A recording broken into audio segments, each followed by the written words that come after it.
on Taoiseach Simon Harris has said that the GAA should listen to the grassroots of the GAA as he reaffirmed his stance on GAAGO, the GAA streaming service, saying that Gaelic games shouldn't be behind a paywall. And in response to a question put to him by Noel Grealish in the Dáil, Harris said it was important that the GAA hierarchy listen to the concerns. He said, you don't have to listen to me, but you should be listening to the grassroots about this. And that even if the GAA don't like what he has to say, even more so they should be concerned by what ordinary people are saying, that the GAAGO isn't fit for purpose, shouldn't be behind a paywall, and it should be changed. What do you make of it, Shane? Yeah, like, I have to say, I felt my eyes rolling when I heard the Taoiseach talking about this. Look, the Taoiseach is a brilliant communicator. He's a fine politician. He's done a good job since he came in as Taoiseach, particularly for Fine Gael. But I'm a little nervous about his inability to pass a microphone. This is TikTok Taoiseach stuff.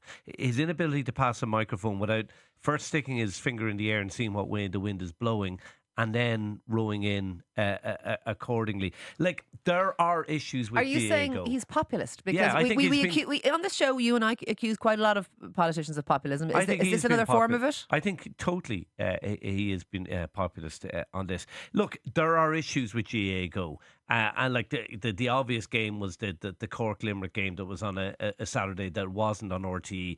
And there was a pretty meaningless football game on at the same time. So there are issues. A lot of it is because of the condensed calendar now, that a lot of matches are packed into a small number of weekends. And the GA provincial bodies want to make sure that the Leinster final, the Connacht final and so on is on telly. And there are definitely issues to be tweaked.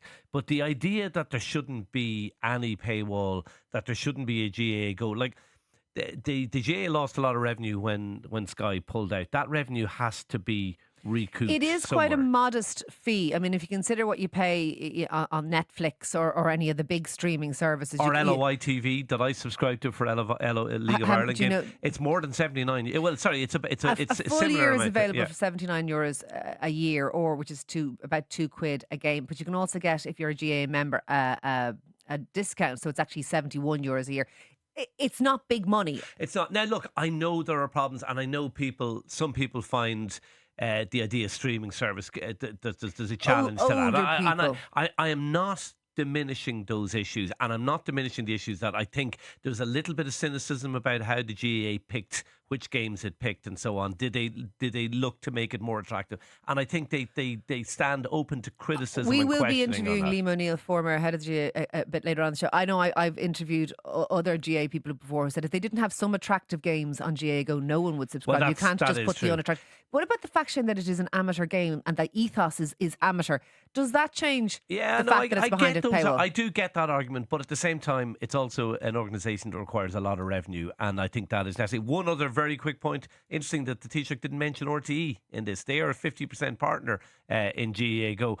He didn't mention anything about RTÉ's role. A little bit of funding for RTÉ there? Well, the same RTÉ that is not showing Bows versus Shamrock Rovers in the FAI Cup in 2 weeks' time. I'd be interested to hear what the Taoiseach's views are.